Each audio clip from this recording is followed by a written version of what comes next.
მოგეცალმებით ჩემო ძვირფასო ტელემოყურებლებო, ვაგრძელებ ჩემს საავტორო გადაცემას ჩემო აფხაზეთო. ავტორი და წამყვანი მურმან კვარაცხელია.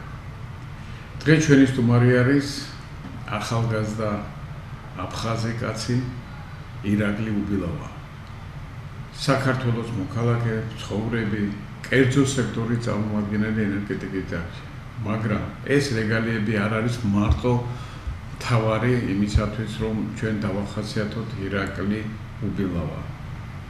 ბატონი ირაკლი უბილავა არის უაღრესად განათლებული, უაღრესად მოტივირებული ახალგაზრდა, რომელსაც შეუძლია ძალიან ბევრი სიკეთის გაკეთება და რაც თავარია ქართულ-აფხაზურ ურთიერთობებში მას შეუძლია თავისი სიტყვა თქვა. უკვე თქვა, ბევრჯერ თქვა და ჩვენ დღეს გვექნება ამის ამაზე ჩვენ გვექნება დღეს საუბარი და მასთან გვექნება დღეს ჩვენ საუბარი და ჩვენ გავიგებთ ბევრ მომენტებს, რომელიც ძალიან საინტერესო იქნება როგორც თქვენთვის, ასევე ჩვენ პირადად ჩემთვისაც ძალიან საინტერესოა, იმიტომ რომ თვითონ საინტერესო პიროვნება გახოთ ბატონი ირაკლი. ბატონი ირაკლი, მოგესალმებით. დიდი მადლობა რომ მოგზავნით ჩემთან სტუდიაში, რომ ჩვენ ერთად ვილაპარაკოთ, ერთად დავსხდეთ და რაც თავარი არის, ჩვენი გულის ტკივილი გამოვხატოთ იმ ხარის მიმართ, საიდანაც ჩვენ ვართ. ახლა ჩვენ ხშირად გვიყვარს ხოლმე ასეთი თქმა, რომ ოდაბადე ეს არის ის ადგილი, სადაც ჩვენ დაიბადე, სადაც შენი ძირაფესვებია, როგორც გრიგოლ რობაქიძე ითხოვდა ხოლმე. და ამიტომ მე ვფიქრობ, რომ ეს ძალიან საინტერესოა და მით უმეტეს, როდესაც გეძახის შენ სუფთა აფხაზის, აფხაზური სისხლი გეძახის და მე კი აფხაზური ადგილი მეძახის. ანუ შენთვის და ჩემთვის ორივეცით აფხაზეთი ეს არის სამშობლო. შენ ომის შემდეგ ხარ დაბადებული. ომის შემდეგ დაიბადე შენ აფხაზეთში, მაგრამ ეს ერთი წუთითაც არ გაძლევს იმის საშუალებას და იმის საბაბს, რომ თქვენ აფხაზეთი ჩემზე ნაკლებად გიყვარდეთ. იმიტომ რომ ჩემზე მეტად უნდა გიყვარდეთ აფხაზეთი. სხვანაირად წარმოდგენილია და მე დარწმუნებული ვარ თქვენ შვილებსაც აფხაზეთს ძალიან შეაყვარებთ. ძალიან შეაყვარებთ და მით უმეტეს ეს აფხაზური სიყვარული და აფხაზეთისადმი სიყვარული მარტო როგორც გითხარით, მიწის სიყვარულით არ გამოიხატება მარტო. იქ არის ისეთი წინაპრების საძვალეები, იქ არის ჩვენი ფესვები და ასე შემდეგ. მოკლედ ძალიან საინტერესო საუბარი მინდა, რაც ჩვენ გველოდება წინ, ეს მინდა დავიწყოთ, რომ პირველ რიგში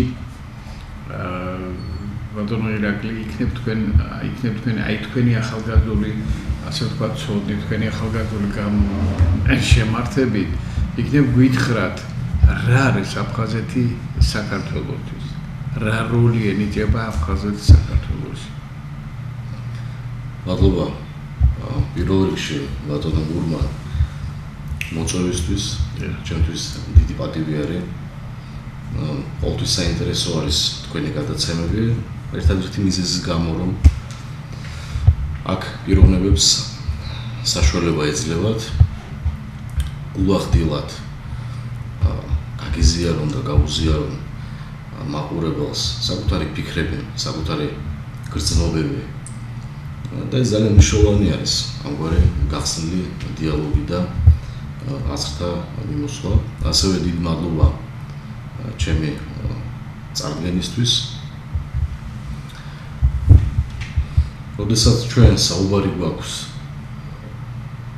აფხაზეთზე და აფხაზებზე და რაც ნიშნავს ეს ჩვენთვის, რაც ნიშნავს ეს ქართველისთვის და რაც ნიშნავს ეს კავკასიისთვის, ძალიან საინტერესო იქნებოდა მოკლე ისტორიული შესავალი გაგვიკეთებინა. ძალიან საინტერესო იქნება ეს, იმიტომ რომ თქვენ ალბათ სხვა ხედვა გაქვთ. ახლა აფხაზეთზე შეიძლება ითქვას, რომ ბევრი ისტორიულად ბევრი რამე დაიწერა და იწერება კი დღესაც და ისა, მაგრამ აი თქვენნაირი ახალგაზრდა ადამიანის ხედვა ამ შემთხვევაში და მით უმეტეს აფხაზური ძირით გონავთ და მე ვფიქრობ, რომ საინტერესო იქნება ჩვენი ტელემოყურებისთვის. ჩვენ ყველას ქართველებს, აფხაზებს და ზოგადად კავკასიელებს გვიამაყება არა მხოლოდ ჩვენი გეოგრაფია, იმიტომ რომ ჩვენ ვამბობთ ჩვენი სამშობლო, მაგრამ რეალობაში მიწა-წყალზე არ გვაქვს აქ საუბარი, ხო? ჩვენ გვაქვს საუბარი იმ ცივილიზაციურ როლზე, რომელიც აქ ყალიბდებოდა 1000 წლეულების განმავლობაში ჩვენთან რეგიონში. წარმოიდგინეთ, ბატონო მურმან კავკასიის რეგიონში, მთლიანობაში არის წარმოდგენილი 50-ზე მეტი ეთნიკური და სუბეთნიკური ჯგუფი. 50-ზე მეტი. ისე სხვათა შორის ცნობისთვის რამე მე შემიძლია ერთი რამე გითხრათ, მარტო ჩრდილოეთ კავკასიაში, აი დაღესტანი რომ ავიღოთ ჩვენ დაღესტანი არა, სადაც ლეკები ცხოვრობენ, ხო? 50 სხვადასხვა ეთნიკური ჯგუფი ცხოვრობს იქ. მაგრამ ყველაზე საინტერესო არის არა თუ ის რომ 50 ცხოვრობს, ყველაზე საინტერესოა ბატონო მურმან რომ ეს 50 სუბეთნიკური და ეთნიკური ჯგუფი წარმოადგენს 5 სხვადასხვა ენობრივ ოჯახს. ამგვარ მცირე გეოგრაფიაზე ასეთი გაჯერებული კულტურული მასივი არის რეალურად უნიკალური. მაგალითისთვის რომ მოგიყვანოთ, მთელი ევროპის კონტინენტზე სულ არის წარმოდგენილი 2 ენათა ჯგუფი. ეს არის ინდოევროპული და ეს არის ფინო-უგრული. ჩვენთან არის 5. და როდესაც ჩვენ საუბარი გვაქვს იდენტობაზე, იქნება ეს ქართული იდენტობა, იქნება ეს ინგუშური, ჩერქეზული თუ ოსური, მიუხედავად იმისა, რომ ჩვენ განსხვავდებით ენით, განსხვავდებით რელიგიით, განსხვავდებით ხშირად ენის წარმოშობით, ჩვენ ყველას გვაერთიანებს მხოლოდ ერთი და იგივე რამ, ერთადერთი. ეს ერთადერთი არის უნიკალური კავკასიური ცივილიზაციური კოდი. ეს არის ის უნიკალური. და როდესაც ჩვენ გვაქვს საუბარი თუ რა არის აფხაზეთი და აფხაზები ჩვენთვის, ეს კოდი თქვენ როგორ გავთ წარმოდგენა, რამე რეალობასთან არის ეს დაკავშირებული თუ ეს მითიურ კოდზეა საუბარი? კოდზე ჩვენ არ გვაქვს არანაირი მითიურზე საუბარი, კოდი ეს არის ქცევის ნორმა. ეს არის მსოფლიოს აღქმის ნორმა, კულტურული აღქმის ნორმა. ეს არის მეგობრობის კულტურა, მტრობის კულტურა, სიყვარულის კულტურა, ურთიერთპატივისცემის ძალიან გავს ერთმანეთს, ხო? ეს არათუ ერთმანეთს ძალიან გავს, ეს არის ჩავთვალოთ ერთი წიაღიდან წამოსული ეს ძალიან საინტერესოა. ეს ვთქვათ ქცევის ეტიკეტი. მოდით აი კულტურული კოდზე როცა ჩვენ გვაქვს საუბარი, ეს არა მსმენელმა რომ არ იფიქროს რომ ეს არის რაღაც მითოლოგიური, ეს არის ეტიკეტი. თუ როგორ აღვიქვამთ ჩვენ კავკასიელები საკუთარ თავზე, როგორ აღვიქვამთ ჩვენ სამყაროს ჩვენი როლი. აფხაზებს და აფხაზეთს უდიდესი როლი აქვს ისტორიულად ერთიანი სახელმწიფოს ჩამოყალიბებაში, რომელ სახელმწიფოსაც ერქვა სამეფო აფხაზთა და ქართველთა. როდესაც მოხდა დაიდო კონტრაქტი ბაგრატიონებსა და ანოსიდებს შორის, რომელთა შვილი პირველი გაერთიანებული საქართველოს მეფე ბაგრატ მესამე ხას უსვამს იმას, რომ მას პატივად ერგო აფხაზების და აფხაზეთის ესე ვთქვათ ისტორიული მემკვიდრეობა და რა მოხდა შედეგად? შედეგად მოხდა, რომ ქართველებმა და აბაზგებმა დავდეთ კონტრაქტი. კონტრაქტი რაზე? ეს არის არათუ უბრალოდ ერთი სახელმწიფოს ფორმირებაზე, არამედ ერთიან ცივილიზაციურ პლატფორმაზე გაერთიანებით. და ყოველთვის საქართველოს ბატონო მურმან, ყოველთვის ოდითგანვე არ იყო არასოდეს ეთნორელიგიური, ეთნიკური ერთეული. ყოველთვის საქართველოს იყო გამაერთიანებელი კულტურული პლატფორმა. ჩვენი დამწერლობა, ჩვენი ენა, ეს იყო ის, რაც აერთიანებდა კავკასიის სხვადასხვა ხალხს და ქართველები ამ ყველაფერში არათუ თამაშობდნენ რამე განსაკუთრებულ როლს, არამედ აძლევდნენ შესაძლებლობას სხვადასხვა კულტურულ მასივებს, რომ ერთად ჩვენ ჩამოგვიყალიბებინა ცივილიზაციური პლატფორმა. ასე ვთქვათ, იგნორირებას არ უკეთებდა ეს სხვა კულტურულ, ასე ვთქვათ, ფენომენს, ხო? ამის თქმა გინდათ ბატონო ირაკლი. საუბარი არის იმაზე, რომ შუა საუკუნეებში არ იყო საუბარი ვიწრო ეთნიკურ ამბიციებზე. არ იყო საუბარი ნაციონალიზმზე. იყო საუბარი საერთო კულტურულ ცივილიზაციურ პროექტზე. და ნაციონალიზმი, რომელიც სოფლიოში დაიწყო დაახლოებით 200-250 წლის წინ, ეს არის ზუსტად ის პროდუქტი, რომელმაც სამწუხაროდ ჩვენს რეგიონს ცივილიზაციური როლი წაართვა და ჩვენ ფოკუსირებული გავხდით ვიწრო ეთნო-რელიგიურ სუვერენიტეტულ მიზანზე. როდესაც ჩვენ აფხაზეთის თემას ვეხებით და ხშირად ამას ეხება სხვადასხვა საზოგადო მოღვაწე, ინტელიგენციის წარმომადგენელი, ყოველთვის ჩვენ გვაქვს საუბარი, თითქოს ჩვენ უნდა შევრიგდეთ, იმიტომ რომ კონფლიქტი მოხდა. თუმცა ყველაზე მნიშვნელოვანი არის არათუ შედეგების ანალიზი, თუ რა დადგა. რაც დადგა ბოლო 30 წლის განმავლობაში ჩვენ მას ვხედავთ. არამედ ის თუ რა იყო მიზეზი. აფხაზეთი ეს თქვენ შეგიძლიათ რამდენიმე სიტყვით ჩამოგვიყალიბოთ ბატონო ირაკლი, ახლა თქვენი ხედვა მათაც ესე იგი საინტერესო იქნება. მიზეზი რატომ მოხდა ეს? მოგეხსენებათ, როდესაც მე-19 საუკუნეში და რეალურად უფრო ადრეც რუსეთის ექსპანსია დაიწყო სამხრეთით, კავკასიის მიმართულებით. მოხდა ისე, რომ ბევრი კავკასიური ერი იყო წინააღმდეგი ამ ექსპანსიის. მათ შორის იყვნენ აღმოსავლეთ ფრონტზე ჩეჩნები და დაღესტანის სხვადასხვა ხალხები და დასავლეთ კავკასიაში ესენი იყვნენ ჩერქეზები და აფხაზები.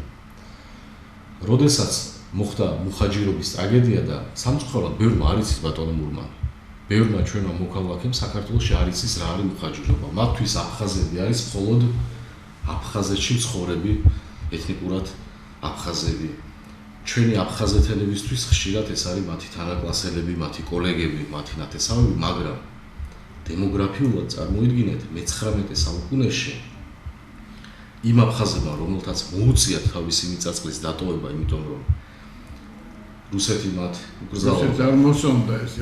დიდ საფრთხეს ხედავდა, იმიტომ რომ ისინი აქტიურად უპირისპირდებოდნენ ექსპანსიას. მათ მოუწიათ თავისი სამშობლოს დატოვება და გაიხიზნენ ახლო აღმოსავლეთში, ოსმალეთში, ანუ დღევანდელ თურქეთში. დღეს მდგომარეობით წარმოიდგინეთ, თუ აფხაზეთში პირობითად ცხოვრობს 120,000 ეთნიკურად აფხაზი, ან ვინც საკუთარ თავს თვლის აფხაზად, მათი დიასპორა აფხაზეთის გარეთ სცდება 200,000, თუმცა 200,000-ზე არ გვაქვს ჩვენ გაქცევით. ეს 200,000 არის ერთი დიდი ადიღო აფხაზური საზოგადოების ელემენტი. იგივენაირად მაცხოვრებელი? დიახ, ეს არის იგივენაირად მუხაჯირი აფხაზები გარეთ დიასპორაში არიან 3-დან 4 მილიონამდე დიდი ადიღო აფხაზური დიასპორის აქტიური ელემენტი. თურქეთის ახლო აღმოსავლეთის ბევრი წარჩინებულია, ბევრი მათ შორის ძალოვანი, ბევრი ბიზნესის წარმომადგენელი, კულტურის არის ზუსტად რომ აფხაზური წარმომავლობის, ჩერქეზული წარმომავლობის, შავსურული წარმომავლობის. ახლა მამელუქების რო ავიღოთ ხომ ესენეს ხომ ჩერქეზული, ქართული წარმომავლობის სილო კავკასიელები იყვნენ. მაგრამ მამლუქები იყვნენ ტყუილობაში გაყიდული და ჩვენ გვაქვს საუბარი ნებაყოფლობით ან იძულებით. კარგი, ირაკლი, ყველაფერი გასაგებია ისტორიაში, კარგი, ახლა ვთქვათ ისტორიაში რო შევიდეთ, ესე იგი ძალიან შორტ წაგვიყვანთ ჩემი აზრით და მაინც როგორ ფიქრობთ თქვენ, რა როლი აქვს დღეს აფხაზეთს საქართველოში? იმიტომ რომ აქ სხვადასხვა ასპექტში შეგვიძლია ჩვენ ეს განვიხილოთ და თქვენის აზრით, იმიტომ რომ ხა ჯერჯერობით ჩვენ ხომ ვიცით ერთი რამე, რომ აფხაზეთი ეს არის ოკუპირებული რუსეთის მიერ. ეს ოკუპირებულია, ეს ტერიტორია, ეს ხალხი და ახლა იქ ახლა თქვენ წარმოიდგინეთ, რომ რუსეთის იმაზეა დამოკიდებული ბიუჯეტზე და რუსეთიდან თუ რამე თანხები შემოვან ბანკებიდან ან ბიუჯეტიდან, ამაზეა აგებული აფხაზეთის ასე ვთქვათ გარკვეულწილად კეთილდღეობა და იქ რაც ხდება და როგორ ხდება ჩვენ ვიცით, მაგრამ ნუ ახლა ამის უკან რაღაცა რო დგას და რაღაცა რო იმალება, რაღაცა დიდი ინტერესი რო იმალება იმ რუსეთის იმპერიის, უბრალოდ ჯერჯერობით რუსეთის იმპერია ვერ იცვლის აფხაზეთისთვის, ვერ იცვლის თუ არა. მოვა დრო და მოიცვლის. ისე ჩვენც ხო ვიცით ძალიან კარგად მე-19 საუკუნის შეაითქმენ ახან მოხაჯერობა ახსენეთ, მოხაჯერობის დროს რაც აფხაზები რო გადაასახლეს, მაშინ რუსეთის მაშინდელმა შეგას იმპერატორმა ასეთი რამე გააკეთა, რომ ყაზახები ჩამოასახლა აფხაზეთში, მაგრამ მე მისმათმა ვერ გაუძლეს აფხაზეთში ცხოვრებას, მაშინ მოგეხსენებათ აფხაზეთში ძალიან იყო ძალიან ის კლიმატური პირობები არ იყო და ის სიტუაცია არ იყო, რაც მერე შეიქმნა ეს საბჭოთა პერიოდში და რომლის უკან მართლაც იდგნენ ისეთი ხალხი ქართველები, რომლებმაც აფხაზეთი მართლაც მისაღები და ცხოვრებისთვის მართლაც ძალიან კარგი და ლამაზი გახადეს. ნუ ახლა ეცეთ ვიცი, ეცეთ ისტორია, მაგრამ დღეს რა შვებით ჩვენ როგორ დავიბრუნოთ ეს აფხაზები? აფხაზმა მე მგონია რომ ნელ-ნელა კი ხვდებიან რომ ქართველი მათი მტერი არ არის, მაგრამ ყოველ შემთხვევაში ჯერჯერობით არ ჩანს მთლად ისეთი მათი მხრიდან ბოლომდე არ არის გააზრებული ქართველის როლი, იმიტომ რომ მათ რო 98-93 წლებში რომ მოხდა ეს კონფლიქტი და ეს კონფლიქტი პროვოცირებული აფხაზების მიერ კი არ იყო, ეს აფხაზები უბრალოდ ჩაიდნენ ამ კონფლიქტში და ეს იყო რუსეთის მიერ პროვოცირებული კონფლიქტი იყო, ძალიან კარგად ვიცით ჩვენ და ახლა ჩვენავით მონაწილეებიც ვარ და ჩვენ თვალწინ ხდებოდა ის რაც ხდებოდა. მაგრამ ახლა საქმე რაშია, იცით, ახლა დღევანდელ სიტუაციაში აი თქვენ როგორ გაქვთ ეს წარმოდგენა, თქვენ როგორ ტექნიკურად აფხაზ აი როგორ გინდა რომ ახლა ირაკლი უბილავა მინდა რომ იყოს ქართველზე და საქართველოზე შეყვარებული კაცი. მან საქართველო და ქართველობა უნდა ასე ვთქვათ აფხაზეთის და აფხაზების მხსნელად უნდა მხსნელად უნდა მოიაზროს და ეს მოიაზრება თავისთავად ხდება, იმიტომ რომ მე არ მგონია რომ ახლა მთელი ქართული ენის იგნორირებით აფხაზეთში და რუსული ენის დამკვიდრებით და როგორც ქართული ენის იგნორირება ხდება, ისე ხდება ეს ქვეცნობიერად აფხაზური ენის იგნორირებაც აფხაზეთში, ხო ვიცით ჩვენ. და ეს ყველაფერი ხო დამოკიდებულია იმაზე, რომ დღეს რას ფიქრობს ეს აფხაზი? ჯერჯერობით ეკითხება რუსეთი აფხაზეთს რაღაცას, თუმცა მე არ მგონია სტრატეგიულად და საერთოდ ძალიან გრძელვადი ამ პერიოდში აფხაზებს ბევრი რამე კითხოს რუსეთმა. ომის შემდეგ გარკვეული სიტუაცია ხო შექმნილი. პრობლემები რა თქმა უნდა არის აფხაზეთში. მათ ეგონათ რომ რუსეთის მიერ მათი დამოუკიდებლობის აღიარებისას ძირითადი პრობლემები გადაიჭრებოდა. თუმცა პრობლემები დარჩუნდება. რეალობაში ის რაც საერთო გვაქვს ჩვენ და აფხაზებს ერთი და იგივე შიშები გვაქვს რატომ გულმა. ეს არის ორი ძირითადი შიში. რატომ მოხდა კონფლიქტი აფხაზეთში? იმიტომ რომ გარე ძალები ვერ იმკვიდრებენ ფეხს ზოგადად. ეს ისტორიულად ასე არის თუ არ არის წარმოდგენილი გარკვეულ გეოგრაფიაზე გარკვეული შიშები და სისუსტეები. რა იყო შიში და სისუსტე აფხაზების ომის დაწყებამდე? ომის დაწყებამდე კი არა, თუნდაც 88-99 წლამდე.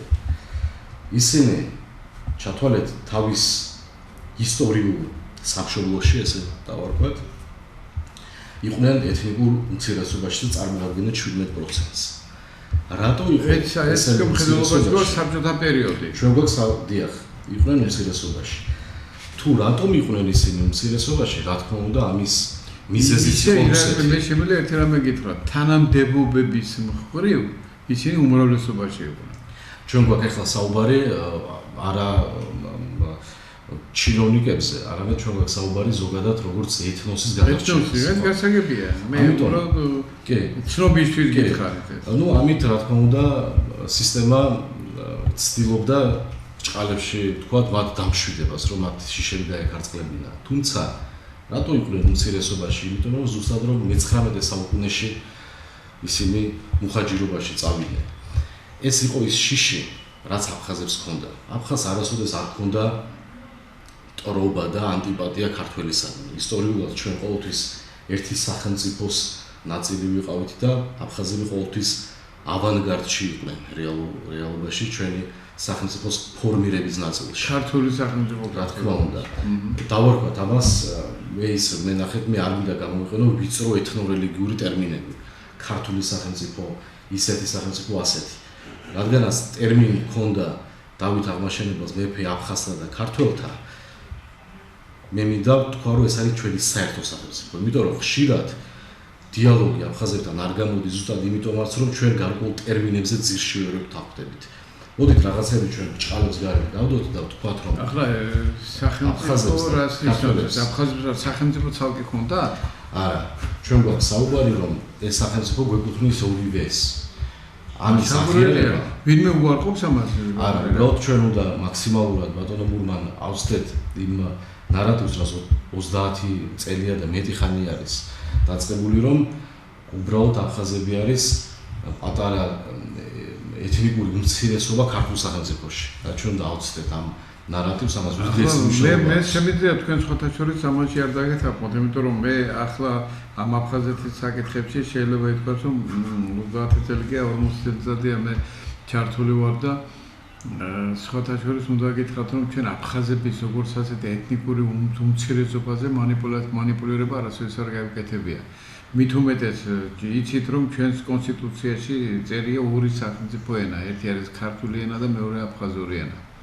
ახლა აქ რომ არ იყოს დაუშვათ პატივცემა და აქ რომ იყოს რამის იგნორირება სამქონდეს ჩვენ საქმე და ჩვენ აფხაზ როგორც ასეთი ეთნო ჩვენ არ ვაფასებდეთ და საქართველოს არ აფასებდეთ, მაშინ კონსტიტუციაში ხო არ ჩაწერდა მას თავი ძირითად კანონში. ჯვარებწერი ეს არასოდეს არ მომხდარა, ქართველები ვართ, ყოველთვის ვიყავით ტოლერანტები, არათუ ეთნიკურ ასე ვთქვათ დამოკიდებულებაში, არამედ რელიგიურზე.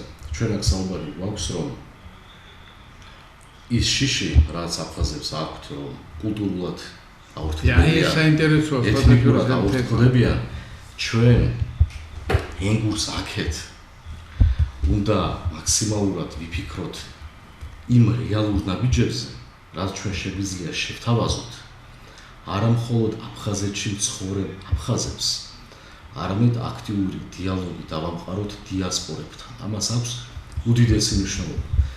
თუ ჩვენ ომის შემდეგ და ჟენევის ფორმატში ხშირად არის ეს საუბრები და იწეოდა ჩვენი მხრიდან, რომ დევნილების დაბრუნება, ეს აუცილებელი არის, ხო? რომ დევნილები უნდა დაუბრუნდნენ თავის სახლებს. მაგრამ წარმოიდგინეთ ბატონო მურმან, რამდენად სტრატეგიული ნაბიჯი იქნებოდა თბილისის მხრიდან, რომ თბილისს შემუშავებინა იმგვარი წინადადება აფხაზებისთვის, რომელიც გულისხმობს აქტიური ეკონომიკური და სოციალური ნაბიჯების ფონზე, აღზევების ფონზე, აფხაზური დიასპორების თავის ისტორიულ სამშობლოში რეპატრიაციას.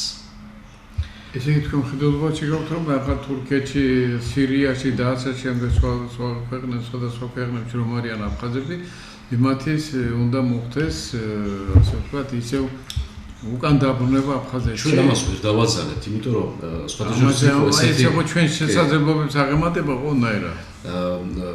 რეალობაში ჰქონდათ აფხაზეთში თვითონ აფხაზებს რამდენიმე ესეთი ინიციატივები და სხვათა შორის ადგილობრივებმა ვერ მიიღეს კარგად აფხაზი მუხაჯირები და მათი შტაბ-მამლობა და რეალობაში ეს პროგრამა ვერ დაიძრა, რა თქმა უნდა ვერ დაიძრებოდა, იმიტომ რომ ეხლა თურქეთი განვითარებული სახელმწიფო არის მოიხსენება და რაღაცა რეალური мотиваცია ჭირდება თურქეთში მცხოვრებ აფხაზს, რომ თავის ისტორიულ სამშობლოს დაუბრუნდეს. ეხლა იქ სოციალურად და ეკონომიკურად და ყველანაირად იქ არის ის ადაპტირებული და ფაქტობრივად მისი სიცხლეც ნაწილია. მაგრამ აქ საუბარი არის იმაზე კი არა, რომ გინდა არ გინდა ჩვენ მუხაჯირები დავაბრუნოთ აფხაზეთში. ჩვენ უნდა გამოვთქვათ მზაობა, რომ თუ აფხაზეთის მკვიდრი აფხაზები მზად არიან და ხედავენ, რომ მათი შიშების გაქარწყლების მექანიზმი არის ეს, დაეიყოს ასე, მაგრამ რეალობაში დღეს ჩვენ საუბარი გვაქვს აფხაზეთთან ისეთ ეკონომიკურ თანამშრომლობაზე, რაღაც მიკრო დონეზე, რაც გულისხმობს რაღაც თხილის ემბარგოს მოხსნა და ამგვარი პატარ-პატარა დამიჯერება. მაგრამ ეს არის ეს ყოფითი პრობლემებია და ყოფითი და ეს არაფერს არ წარმოადგენს. ეს არ არის თავარი, რა თქმა ჩვენი არჩევანი საუბრის თემაც არ არის. დიახ. ჩვენი საუბრის თემა არის ის კი არა თუ როგორ გადავლახოთ ეს კონფლიქტი. არამედ ჩვენი მიზანი არის ჩვენი მარტო ქართველების კი არა, აფხაზებისაც რომ დღევანდელობაში ბატონო მურმა ძალიან იცვლება გეოპოლიტიკური რეალიები და ჩვენ ბატონო აი ზუსტად ბატონო ირაგი ჩვენ ახლა მივადიქეთ ძალიან საინტერესო საკითხი თქვენ როგორ გავთ ეს მართლაც ახლა ამ შემთხვევაში უკვე საქართველოს საკითხი დგება არა მარტო აფხაზეთის ჯერჯერობით მიტმასნებია რუსეთთან და ესე დროებითია მე დარწმუნებული ვარ და ეს სულ მალე ეს ალბათ ჩამოიშლება და ახლა როგორ ფიქრობთ თქვენ ახლა საქართველოს როგორც თავისი სტრატეგიული დანიშნულებით ესე იგი მომავალში რა უნდა გააკეთოს და სად არის მისი ადგილი ევრაზიულ და კავკასიურ, ევრაზიულ საერთო ჯამში, ევრაზიულ პარადიგმაში. საით უნდა წავიდეს იქ და აქ კიდევ ამ პარადიგმაში აფხაზეთის როლს როგორ ხედავთ თქვენ? ეს არის უაღრესად მნიშვნელოვანი საკითხი და შიდა ქვეყნის შიდა საკითხები და ჩვენი სოციალური იქნება ეს ეკონომიკური თუ პოლიტიკური სტაბილურობა ქვეყნის შიგნით, ხო? ერთიანი საქართველოს სუვერენიტეტის ფარგლებში ყისერად არის მიბმული საერთაშორისო რეალობას. აუცილებელი არის რომ ჩვენმა ერმა მე მიმართავ როგორც თანამოქალაქე ერთხელ და სამუდამოდ შევწყვიტოთ სოფლიოს შეფასება შავთეთრად. კარგ და ცუდად. ჩვენ უნდა მივხვდეთ, რომ არავის არ უყვარს და არავინ არ გიждდება აფხაზებზე და ქართველებზე და არავინ მიზანს შეწონილად არ მტრობს და არ ვიზიზღებით. აქ ჩვენ საუბარი გვაქვს მხოლოდ და მხოლოდ ინტერესებზე ბატონო მურმა. რა ინტერესი აქვს? ეს არის ეპოქა მოიტანა ეს ეპოქა. მე ყოველთვის ასე იყო, მაგრამ დღეს ეს ძალიან გამოიკვეთა. დღეს ძალიან მოკლედ რომ შევეხოთ იმ რეალობას, რაც დადგა უკრაინა რუსეთის ომის შედეგად იმ ტრანსფორმაციებს და რა ინტერესები აქვს მსხვილ მოთამაშეებს ჩვენ სამეზობლოში, ჩვენი სამეზობლოს გარეთ. ისტორიულად ზოგადად ყველა ცივილიზაციის მიზანი იყო ერთმანეთთან კომუნიკაცია, ურთიერთ დაკავშირებადობა და ვაჭრობა. ვაჭრობა არ იყო ძირითადი მიზანი, იმიტომ რომ ვაჭრობა იყო ცივილიზაციების კონტაქტის ერთ-ერთი ყველაზე აქტიური ფორმა და ინსტრუმენტი. დღეს არ მოიდგინეთ, როდესაც ეს კონფლიქტი მოხდა 1000 წლებიდან მოდის. დიახ, და როდესაც ეს კონფლიქტი მოხდა მათ შორის ისეთი ცვლილებები, რომ ჩვენი რეგიონის როლი უაღრესად მნიშვნელოვანი არის. ვისთვისაა მნიშვნელოვანი? პირველ რიგში ჩვენი რეგიონი უაღრესად მნიშვნელოვანი არის. პირველ რიგში ევროპისთვის. იმიტომ რომ ევროპისთვის ჩინეთთან და ცენტრალურ აზიასთან დაკავშირებადობა გადის ჩვენ ტერიტორიაზე. აგრეთვე ევროსფერად აქტუალურია ეს თემა. ეს გასაგებია, ეს ისტორიულად ასეა, მაგრამ დღეს რამდენად აქტუალურია ეს? დღეს არის ყველაზე აქტუალური. ჩინეთის დაკავშირებადობა ევროპასთან და რაც ყველაზე საინტერესოა, თქვენთან სტუდიაში გზანდებოდა ძალიან პატივისცემული ექსპერტი მამუკა არეშიძე და მან ახსენა, თუ სწორად მახსოვს, რომ რუსეთს დღეს უნდა ჩრდილო-სამხრეთის მარშრუტი, რომელიც დღეს გათვალისწინებული აქვს აზერბაიჯანი-ირანის გავლით, ამ მარშრუტის ალტერნატივა საქართველოს გავლით. სამხრეთის ხო? ეს არის საუბარი არქტიკა და ინდოეთის ოკეანის შეერთებაზე სახმელეთო კავშირი, რომელიც რეალურად გულისხმობს საქართველოს გავლით რკინიგზა, შემდეგ არის სომხეთი, შემდეგ არის ირანი. რეალობაში დღეს რუსეთისთვის ის მოსუსტდა ამ ომის შედეგად. მისთვის უაღრესად მნიშვნელოვანი არის ამ მარშრუტის განვითარება, მაგრამ ის შესანიშნავად ხდება, რომ თუ საქართველოსთან აფხაზეთის და სამაჩაბლოს საკითხი არ გადაწყდა, ფიზიკურად ეს მარშრუტი აქ ვერ იარსებებს. შესაბამისად, აფხაზეთი ერთ-ერთი ნაწილია მას. რა თქმა უნდა, ფიზიკურად რკინიგზა გადის, თუმცა საინტერესო არის ჩვენ ქართველები და აფხაზები ამ რეალობაში, როდესაც ყველა მსხვილი მოთამაშე შემოგცქელის სურს საკუთარი ინტერესების შენს ტერიტორიაზე გაატაროს, რა გრძელვადიანი მიზანი გვაქვს ჩვენ და ჩვენ ბატონო მურმან აფხაზეთის საკითხზე და ჩემი მიზანი თუ რატომ მე სურდა თქვენთან გადაცემაში მოსვლა არის არათუ ის საკითხი როგორ მოუგვარდეთ აფხაზეთთან და რა ვქნათ რომ ერთმანეთს ჩავეხუტოთ, არამედ გვაქვს თუ არა ესეთი რიტორიკული კითხვა კი არა და რეალური კითხვა გავსვა. გვაქვს თუ არა ქართველებსაც და აფხაზებსაც რეალური გრძელვადიანი ხედვა ზოგადად რას ვაკეთებთ რეგიონში. აი თქვენთვის, აი ჩემთვის მაგალითად და ჩვენ ტელემოყრობლებისთვის ძალიან საინტერესო არის ზუსტად ეს ხედვა და აი ეს არის ერთ-ერთი მიზანი სწორედ თქვენი დღევანდელი მოწვევისა ბატონო ირაკლი. აი როგორ ფიქრობთ? თქვენ გაქვთ ამის შესახებ თქვენი მოსაზრება და იმიტომ გეკითხებით თუ არა ახლა მოსაზრება გაგაჩნია თქვენ ამის შესახებ. Ვიცით, აზრების გაცვლა ეს სუბიექტური ყველა სუბიექტური აზრი ადრე თუ გვიან თუ რა თქმა უნდა ის ხარდაჭერილი იქნა ხალხის მიერ ხდება რეალობა.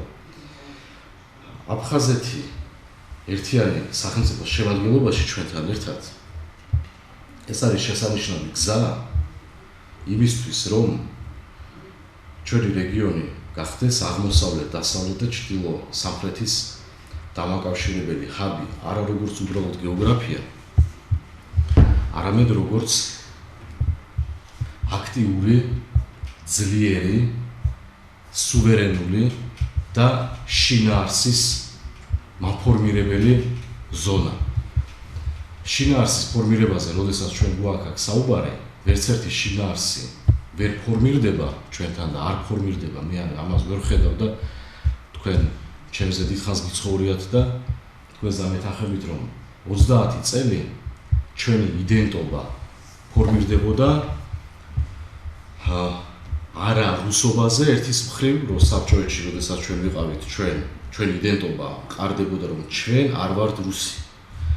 და მეორეს მხრივ, ჩვენი ისტორიული და ჩვენი სამხრეთ სამეზობლოდან გათვალისწინებით, მათ შორის ქართული მართლმადიდებლური იდენტობა, თორე ქართული იდენტობა არ არის მაინც და მაინც მართლმადიდებლობაზე დაფუძნებული, იმიტომ რომ მოგეხსენებათ ჩვენ ბევრი ქართული მუსლიმი ყავს და ჩვენს ისტორიაში ბევრი საამაყო ქართული მუსლიმი იყო და ზუსტად ამიტომ ახსენა ილია ჭავჭავაძემ არა ენამამული მართლმადიდებლობა, არამედ ენამამული სარწმუნოება ახსენა შეგნებულად მან ეს სიტყვა.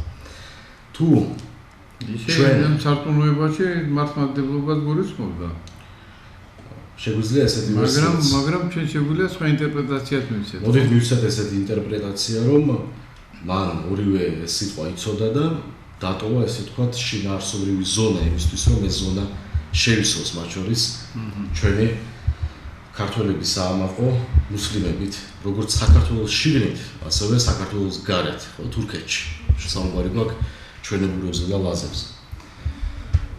ეკონომიკური აქტივობა და რეალური ინტეგრაცია ეს უნდა იყოს აფხაზებთან რეალური დიალოგის საწყისი. ოღონდ არა თხილზე ემბარგოს მოხსნით და რაღაცა პატარა წყნაფანაბიჯებით, არამედ ძირითად უთანხმოებების დროულად, რაღაცა დროებით ჭყალებს გარეთ გატანაზე ბატონო მურმან, იმიტომ რომ დღეს რეალობად ჩვენ არ გვაქვს კონკრეტული სასაუბრო პლატფორმა აფხაზებთან, იმიტომ რომ ძირშივე ვერ ვთანხმდებით და რეალური ინიციატივები ნოღრეში რასაც ითხოვენ იმაზე ჩვენი წასვლა რამდენად მიზანშეზომია. არ უნდა წავიდეთ, მე ზუსტად მაგას ვამბობ, რომ იმაზე თუ რაზე ჩვენ დღეს ვერ ვთანხმდებით, იურიდიულ საკითხებზე ესე გავმიჩნევთ. დროებით გავიტანოთ ფრჩხილებს გარეთ. მაგრამ რაც შეგვიძლია შემოვიტანოთ განტოლებაში ფრჩხილებს შიგნით, ეს არის იმგვარი ერთიანი ეკონომიკური ზონების ფორმირება, რომელიც მისცემს ჩვენს ხალხებს ეკონომიკური და სოციალური სტაბილურობის კი არა მხოლოდ, არამედ სტრატეგიული უპირატესობის წონას შეუძენს.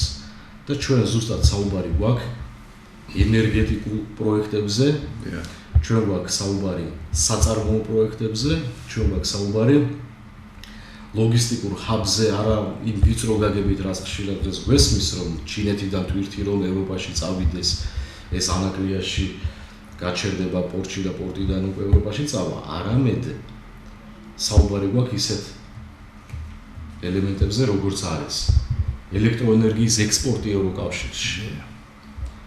მწვანე წყალბადის და მწვანე ამიაკის წარმოება საქართველოს ტერიტორიაზე და აფხაზეთის ზონებში და ევროპაში. წყალბადის ენერგეტიკაზე გავრცელდება. დიახ. აგრეთვე სხვათა შორის საბჭოთა დროს ბევრი კვლევები ტარდებოდა, რომ აფხაზეთის სანაპიროზე დაახლოებით 100-150-200 მეტრი მოშორებით სიღრმეში და 10 კილომეტრის მოშორებით არის ესე ვთქვათ გარკვეული გაზები, ნაერთები, რომელიც შეიცავს წყალბადს და მათი ექსტრაქტირება შეიძლება და წარმოიდგინეთ წყალბადი გვიდეს ზღვაში. ბატონო მურმან, ამგვარი სხვილი პროექტები და უბრალოდ ჩირის საშრობი და სასტუმრო და ასე შემდეგ. ბატონო ირაკლი, მე მინდა ერთი ჩაგერთოთ და მე სხვათა შორის ჩვენ არაერთხელ მქონია შეხვედრა, როდესაც ეს აფხაზეთში ვიყავით და აფხაზეთის უმაღლესი საბჭო ფუნქციონერებდა, მაშინ არძიმბა გახდათ უმაღლესი საბჭოს თავმჯდომარე და იქ სხვათა შორის ერთხელ მე ეს საკითხიც დავაყენე. ეს საკითხი დავაყენე მე სხვათა შორის შეხვედრაზე აფხაზები და ქართველები ერთობლივი შეხვედრები ძალიან ხშირად ჰქონდა და ეს საკითხი მე ვიცოდი ამ საკითხზე საერთოდ წარმოდგენა მქონდა როგორც ეკონომისტი და როგორც მკვლევარს და მე საკითხი დავაყენე და ნუ ახლა არძიმბამ ისეთი აზრი გამოთქვა, ახლა მე მას არ გავიმეორებ ბუნებრივია, მაგრამ ისეთი აზრი რომ ის საქმის კურსში იყო ამაზე. მაგრამ ეს არც არძიმბას დონეზე, არც აფხაზეთის და საქართველოს დონეზე რომ არ გადაწყდებოდა, ეს კარგად ვიცით ჩვენ, ხო? ამაზე მუშაობს იაპონია და გერმანია. იაპონელი მეცნიერები და გერმანელი მეცნიერები მუშაობენ, მე ამერიკელებიც თავისთავად ხალხია. ესე იგი ფაქტობრივად ესე იგი მთელი მეცნიერული ელიტა მუშაობს ამაზე, ფიზიკოსების, რომელსაც ეს უდაიმტრო ძალიან რთულია იმ წყალბადის ატომების გამოყოფა. თუ არა ის არის ყველაზე უფრო სუფთა და ეკოლოგიურად მწვანე ენერგეტიკის ერთ-ერთი ძალიან დიდი, ასე ვთქვათ, წყარო. ბატონო მურმან, 30 რაც საბჭოთა კავშირი დაიშალა და თქვენ მოგეხსენებათ, ეს საქართველოში იყო 60-ზე მეტი თუ არ ვცდები სამეცნიერო კვლევითი ცენტრი. ჩვენთან მაგ კვლევით ცენტრებს თავი გავანებოთ იმგვარი საწარმოო ბაზები და იმგვარი წარმოებები და სპეციალისტები ყავდა ჩვენ საქართველოში. თვითმფრინავები შენდებოდა ჩვენთან საქართველოში. ჩვენ გვეგონა სანამ დაიშლებოდა საბჭოთა კავშირი, რომ აი ჩვენ ისეთი მაგრები ვართ, რომ კიდევ უკეთესად ვიცხოვრებთ, მაგრამ სამწუხაროდ მოხდა ისე, რომ 90-იანებში ბევრი კრიზისი ჰქონდა და აი ირაკლი, გასაგებია ეს ყველაფერი, მაგრამ ახლა მე მაინც უნდა ჩაგეკითხოთ, არ შემიძლია სხვანაირად, იმიტომ რომ მე ვატყობ, რომ თქვენ ძალიან სერიოზულად მოაზროვნე ახალგაზრდობამდებით და თქვენ პერსპექტივაში თქვენ ალბათ უფრო გაიზრდებით და უფრო მეც გააკეთებთ ამას დარწმუნებულად. თქვენ მაინც როგორ ფიქრობთ, რა არის ყველაზე უფრო მთავარი და უმთავრესი ამ შემთხვევაში იმისათვის, რომ ჩვენ ბოლოს და ბოლოს ეს აფხაზეთი რომ საქართველოს ყველა მიცით და ეს მთელი მსოფლიო აღიარებს ამას, ახლა თუ ამბობენ თუ არ ამბობენ, ეს მეორე საკითხია, მაგრამ ახლა ჩვენ ერთობლივად ხომ ერთად ხო უფრო მეტი შეგვიძლია, აი მაგალითად ჩვენ საბჭოთა პერიოდში აფხაზეთი ეკონომიკური ისეთი განვითარებული მხარე იყო, ისეთი განვითარებული მხარე თლიანი შიდა პროდუქციის ქვეყნებიდან შიდა პროდუქციის 17 სადღაც 20%-მდე იძლეოდა. ესე იგი აფხაზეთი იძლეოდა ამას. ახლა მე არ მგონია რომ ახლა მაშინ აფხაზეთში ცხოვრობდა 540,000 ადამიანი, მათ შორის ეს სხვადასხვა ეთნიკური წარმოშობის ქართველები, აფხაზები, ქართველები, რუსები, ესტონელები და ასე შემდეგ და ბერძნები და ასე შემდეგ. მაგრამ დღეს ხოროს 240, ну, მოდი ვთქვათ 240,000 ადამიანი, 250,000 ადამიანი ცხოვრობს. თითქმის განახევდა მოსახლეობის ცხოვრება. რა ისი წარმოება შეუძლიათ მათ? რა შეიძლება ამ შემთხვევაში ჩვენ რომ აფხაზებზე რომ ვთქვათ რომ მათ შეუძლიათ ეგ აღორძინონ რაღაცა გააკეთეთ. ისინი კატეგორიულად ჩვენ გვინდა რომ ჩვენი დაუშვათ იძულებით გადაადგილებული პირები და ხალხი დაბრუნდეს აფხაზეთში. აი როგორც მაგალითად გალში არის დაბრუნებული. გალში საერთოდ სეზონურად და მას უკავითვალებენ საშუალოდ 45-50,000 ადამიანი მუდმივად ცხოვრობს გალში. ნუ ახლა მარტო გალში რო იცხოვროს ამ ადამიანმა და აი თხილის საგრაფად და თხილის დასასაგრებლად ჩავიდეს იქ ეს არ არის თავარი, ხო? თავარი მაინც ის არის რომ ჩვენ ესე იგი სახელმწიფო ჩვენ როგორც საქართველოსთან ურთიერთობა, აი ამ ურთიერთობაზე რა სიტყვით თქვენ, რა შეიძლება ჩვენ აფხაზებს შევთავაზოთ ამ შემთხვევაში ისეთი რომ მათ მოეწონოთ ეს თუ არა ახლა ისინი რო ითხოვენ რომ გინდა თუ არა ხელშეკრულება დაგვიდეთ, გვაღიარეთ როგორც ხარეჯერ და მე ამ ხარის შემდეგ უკვე ისინი მოითხოვენ ალბათ როგორც ნაურუმ და თუნდა ნაურუმ გაძაიღო, ეგეც სირიამ და იმათმა რომ აღიარეს აფხაზეთი და ნუ ესე იგი მაშინ აღიარებასაც მოითხოვენ ისინი და ახლა აფხაზეთის აღიარება ახლა ჩვენს ქვეყანაში ეს ისევ ხარაკერის სტომფასი ყველაფერი. მე თუ მოსწევ საშუალებას რომ დავამთავრო აზრით დავიწყე. კი, ახლა მე თქვენ უბრალოდ გაწვდით, თქვენ იდეებს გაწვდით რომ ამ თემაზე შეგიძლიათ თქვენ ჩვენ ახლა ბევრი დრო არ დავუჩათ 15 წუთი დავუჩა და აი ხომ 15 წუთში ბატონო ირაკლი მინდა რომ ჩაეტიოთ. კი, მაქსიმალურად შევეცდები. წარმოვიდგინეთ, ჯერ ეს ერთი არ მოხდება არასოდეს, მაგრამ დავუშვათ რომ გავიდა 20-30 წელი, შეიცვალა თაობა. მოვიდა საქართველოში ახალი თაობა, რომელმაც საერთოდ არ იცის აფხაზეთი რა არის.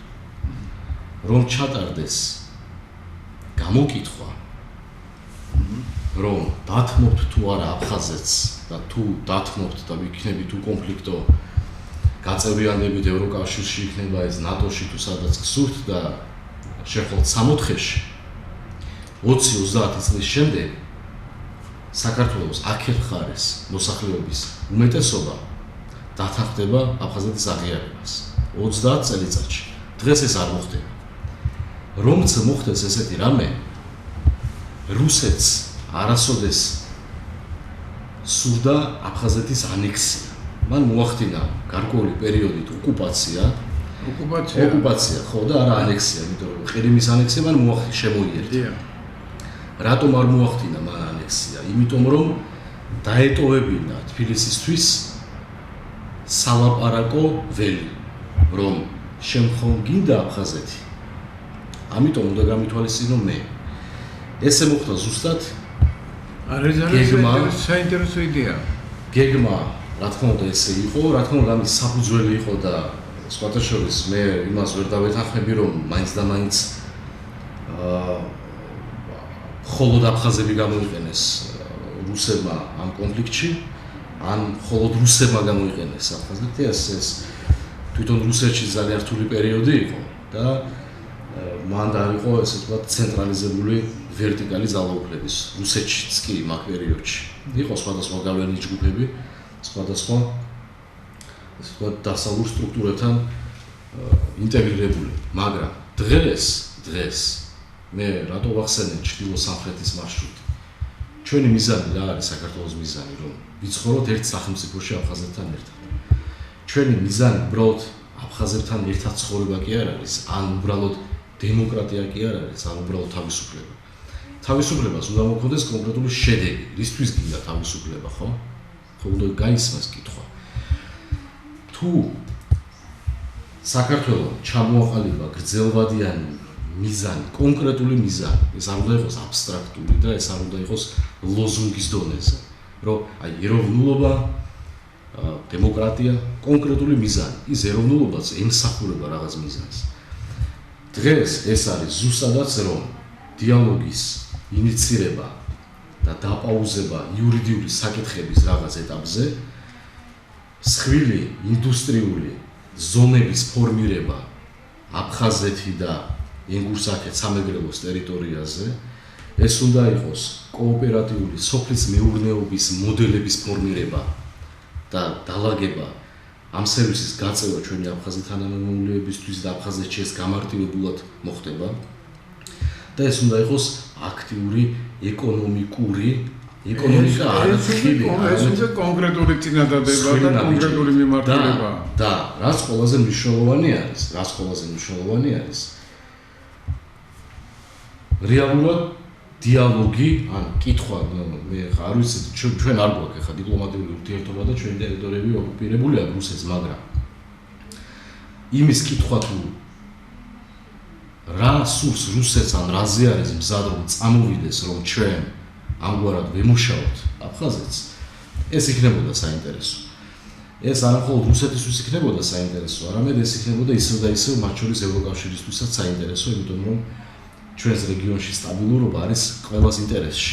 მაინც რა სურს რუსეთს თქვენი გადასახედიდან? როგორ არის, იცით, მე ხშირად ყოველთვის გვესმის, რომ თუნდაც საჯარო სივრცეში რომ აი სამყარო ხა თქვენს ახსენეთ, რომ 2.5 პოლუსიანი არის ამერიკა, ჩინეთი და 1.5 პოლუსი, მაგრამ მე საერთოდ სუბიექტურად სხვა შეხედულება მაქვს, რომ ზოგადად პოლუსი არ არსებობს.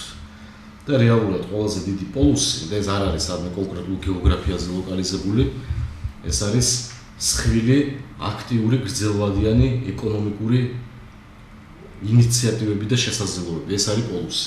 დღეს რუსეთი უკრაინის თავისთავად ცხადია, ახლა ეკონომიკური შესაძლებლობების გარეშე უკრაინის ომით რუსეთმა მე ეს სუბიექტური შეფასება ძალიან დიდი პატივი დადო ამერიკას, რომ ასე ვთქვათ, ისევ ახსნევდნენ ამერიკას ევროპისთვის, რატომ არის ნატოს საჭიროება და ამერიკას ეს სჭირდებოდა. ევროპისთვის დიდი პატივი იყო ეს ომი და მან იხეირა, იმიტომ რომ მოახდინა თავისი ინდუსტრიის გაცოცხლება, იმიტომ რომ სამხედრო სამრეწველო კომპლექსი ეს ის ინდუსტრია არის, რომელიც ბევრ მომიჯნავე ინდუსტრიას ჩართავს და ევროკავშირს დიდი ხანი სტაგნაცია ჰქონდა ეკონომიკაში. და რეალურად მე ეს ვხედავ, რომ ამ ჩრდილოეთ ევრაზიაში რაღაცა ერთიანი ლოგიკა ფორმირდება, მიუხედავად იმისა, რომ საჯარო პოლიტიკაში ჩვენ გვესმის, რომ ეს არის მტერი, ეს არის კარგი ბიჭი, ეს არის ცუდი ბიჭი, მაგრამ რეალურად საერთო საქმე ეკეთდება. მე ეს ვხედავ, მათ შორის დიდ მოთამაშეებს შორის.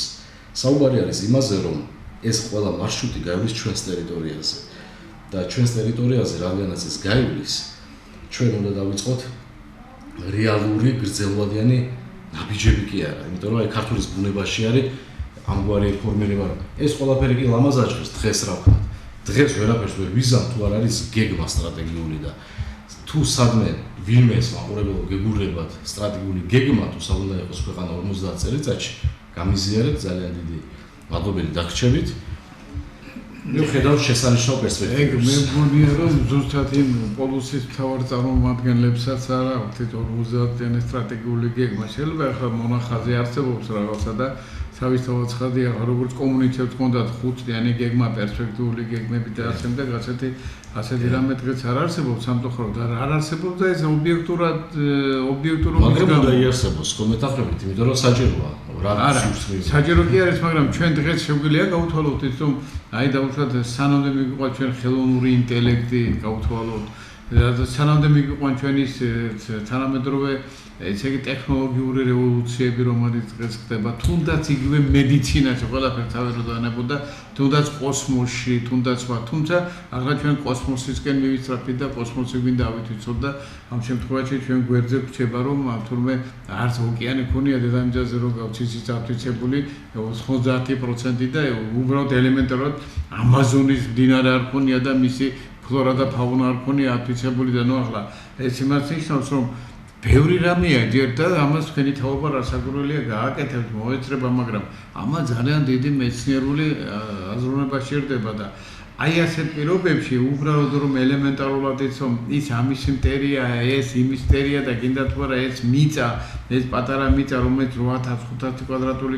კილომეტრია, სხვათა შორის მეტი კი არ არის აფხაზეთის ტერიტორია და ამ 8500 კვადრატულ კილომეტრს ჩააუღო ხელი ამ ახლა კი ამბობ რომ 123000 ვართ აფხაზები, მაგრამ სიამოვნებაში და რეალურად როგორც სხვადასხვა წყაროები იტყობინებიან და რუსული საიტები იტყობინებიან, სადღაც 60-75000-ზე მეტი აფხაზეთი არ ცხოვრობს. იმიტომ პირობები არ არის, ეგ ამისათვის რომ იცხოვრონ და ახლა რო იცხოვრო იმისათვის გჭირდება ქვეყანას ახლა იმდენი ასე ვთქვათ ეკონომიკური აღორძინება ჭირდება, ეკონომიკური დაინტერესება და ასე შემდეგ.